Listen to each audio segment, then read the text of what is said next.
Hey all, welcome back to Steel and Stone Restoration. If you can see, I'm not in TRC. Well, like I said last week, we're up in the mountains. I got some stuff to do at the house here. It's a little cold. We had some snow the other day, and well, we're just gonna take care of some business around here. What I actually have to do is work on the backhoe. So Steel and Stone Restoration, not so much, but we are gonna be working on some iron. So here's my backhoe. And if you see, it's if you can see underneath, it's got a pretty good leak. Now, I'll understand completely if you don't want to watch this video, because it's got nothing to do with my rock building.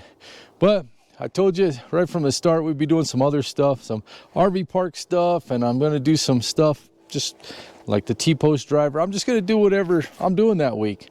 It's going to be mostly about the building, but there's gonna be some other stuff. So anyway, I don't think I ever saw one of these on YouTube either. So this is the John Deere 310D is my backhoe. It's four-wheel drive. It's it's four-wheel drive. That's not what they call it, but they call it mechanical front-wheel drive. Cool. Anyway, me and Duke, we got Duke here. Hey, can you sit? Hey, sit. Can you say hi? Can you give me 5? Come on, give me 5. Oh, Duke's a good boy. Hold it up. That way you can see the house. You can see everything around me. I'm going to walk a little bit because maybe I can think a little better walking. Well, about a year and a half ago, I pulled the torque converter and the reverser, and I had some leaks, had some issues. I got that all fixed. Now it's leaking again. So I think that's what's leaking. I hope that's what's leaking, because I'm going to pull the reverser out of that, dude, today. I'm not going to pull the torque converter with it. I'm just going to pull the reverser, and I hope that's it. I hope I can get it done by tomorrow. I'm supposed to do a job for a guy, so we'll see. Anyway, cool. Keep watching. I'll understand if you don't want to watch this video. It's got nothing to do with the rock building, so that's cool. If you don't want to watch it, don't watch. If you want to watch it, watch. And if you want to follow along some other stuff, follow along, man. I'm doing a restoration on a historic rock building. So if you're here for the backhoe, go check out the other videos. All right, cool. I'm gonna get this all. I got to get everything uncovered. I got to get it all set up, and I'm gonna do it right there in the dirt, man. That's how we roll in the Jemez Mountains. All right, cool. Okay, well I got the backhoe all up in the air. I got a piece of OSB down underneath it, and a drain pan catching oil that's draining out because I fired it up for 2 minutes. And I'm getting ready to get started pulling everything apart. Now I would highly recommend John Deere's service manual, the repair manual. It's really good. I've got the digital version, then I just print out the pages I need. So this one right here, it's for a 310D backhoe loader, repair, remove reverser with torque converter. I'm not going to remove the torque converter with it, just the reverser, but it's step by step, so it's really nice. It says raise the machine. You know, it's literally step 1, step 2, step 3, step 4. So I'm on step 4 right now. I need to remove the drain plug and drain the oil from the reverser. That's a 22 millimeter wrench. And then I could disconnect the drive shaft from the reverser to the transmission, those 5/16, and then disconnect the hoses. But yeah, it's step by step, so it's pretty nice. So here's what I got to do, and I might or might not pull the front drive shaft depending on how it goes. But drain plug right there, 22 millimeter, and then this short stubby drive line here, U-joint caps, screws. Those are 5/16, then it'll pull out. And then we got to remove all these extra hoses, and it tells you which hoses you have to remove. You got to pull a dipstick, and then we're just about ready down here. Then we got to come back up top. We got to come up top, and we got to remove this whole cowl piece. This piece here on the cowl. We got to remove this piece.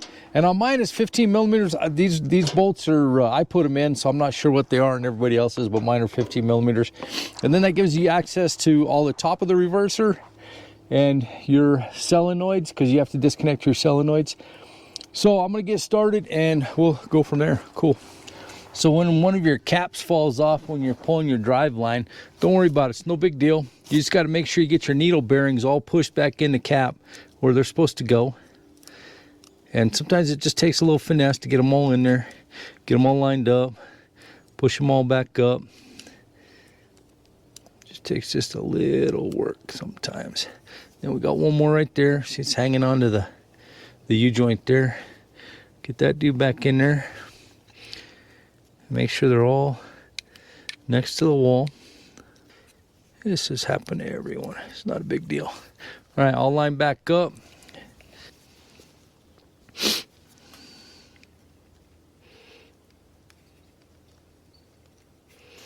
Wow, oh, there it went. Okay, so it's in, and this is why we buy the cheapo tape from Harbor Freight.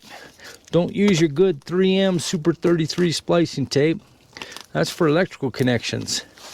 This cheapo Harbor Freight tape, that's for everything else.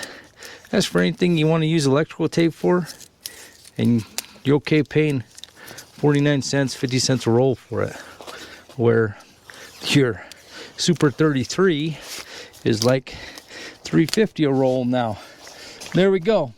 Now those caps aren't coming off again, and hopefully we don't knock them off when we're putting them back in. All right, so when I actually got this backhoe, this thing was a pile.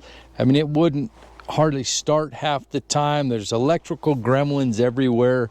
Man, it was rough. It was really rough.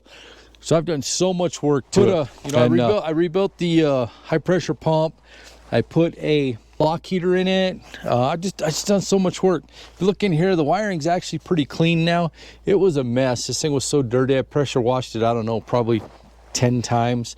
Anyway, what I have to do right now to remove the reverser, following the instructions, drive shafts out. All the hoses are disconnected and plugged and capped off. I disconnect the wire leader from the reverser temp switch, which is down there on that side. If you can't, it's hard to see, man, but it's down in there. And it was a 3/8 nut. Obviously, I removed the whole cowl unit here. I'm going to disconnect the wire leads from the reverse alarm pressure switch. Those are right in there. You can see them right underneath that hose right there. If I move that hose out of the way, those are them right there. And then I got to disconnect this fitting, and that's the clutch cutout, and that's the forward neutral reverse solenoid switch right there, and those are right there. And I've had to replace those and rewire everything, and I rebuilt the whole floor in here. It was just a real pile. But now I jump in it. If it's cold, I turn a block heater on. It starts up pretty quick.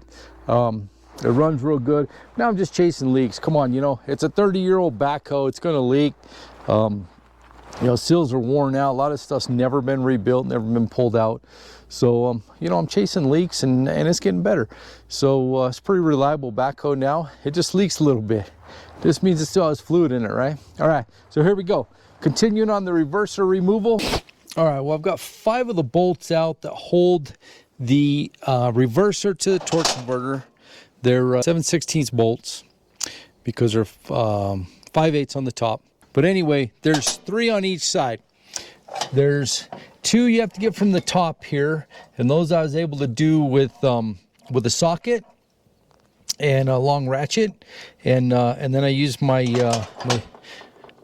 my ratchet wrench with a box inside. And then I got the other ones from the bottom with the impact. So that went pretty good. And if you look at my setup here, I'm all tied up on a tranny jack, which is actually too big for this job, because I'm gonna have to do something once I do get it down. And in a perfect world, I'm gonna take the other bolt out. It's gonna slide right out and drop down, and we're gonna be good, and we'll finish up tomorrow. But anybody that's done mechanical work know that there's no such thing. So I'm gonna set you up over here. I think I got dirt all over my face. I'm gonna set you up over here. I'm gonna roll around for a little while underneath there, and we're gonna see what happens. Okay, I gotta put my safety glasses on. It already saved me once today because I got hydraulic oil all over the place. I think that's all I need. We're gonna see. We're gonna see how this goes. Hopefully it'll go well. All right, so I'm gonna turn my light on. Don't mind that. And we'll probably have to edit that out. Okay, so I've got one more bolt in right here. Got that one out, got that one out. It's the last bolt right here.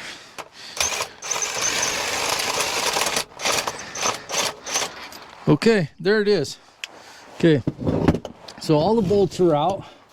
Now hopefully we'll be able to slide this dude back like, yeah, no, I don't know, man. Maybe got to pry it back. Oh, that hose is, it's gonna be a pain. I'll probably have to take that dude off now because that's not gonna work. And let's see, a pry bar maybe.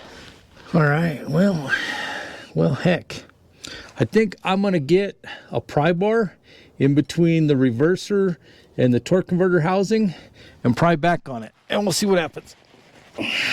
Okay, so we went and got a screwdriver to pry it back a little bit, and getting a little shot of oil that was in the housing. So it just leads me to believe, even more so, I think it's that front pump seal that's leaking. You see the oil dripping down now. So I got to get that dude back far enough that all of that is out of the torque converter. So I don't know, man. I don't know. Let's see. We're not really hanging on anything too much yet that I can see. And maybe a little bit on that hose there. Oh, there we go. There we go. Nope. I guess it is literally hanging on that hose there. Yeah. Oh.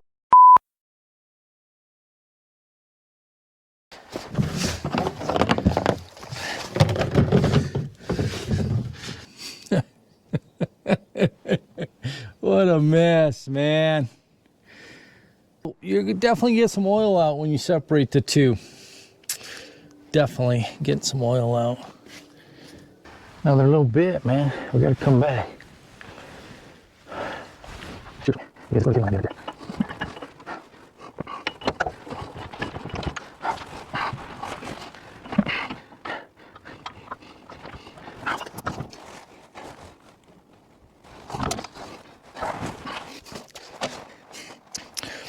Okay, what's the next morning?